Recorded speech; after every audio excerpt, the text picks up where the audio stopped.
Let's solve one beautiful math question in the easiest way. Ready? But before we start, try this question in your mind. You got it? Now, what's the easiest method to solve it so that you will never lose here again? We have given 24 divided by 6 into 5 minus 8. Here, we are going to use BODMAS rule to solve this, that is brackets, operations, division, multiplication, addition and subtraction rule to solve this.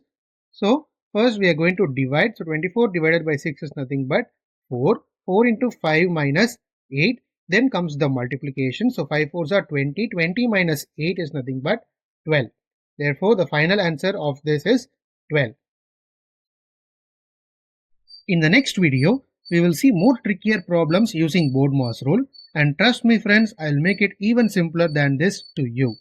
Do subscribe my channel for more interesting videos and we will meet in a new one. Thank you friends.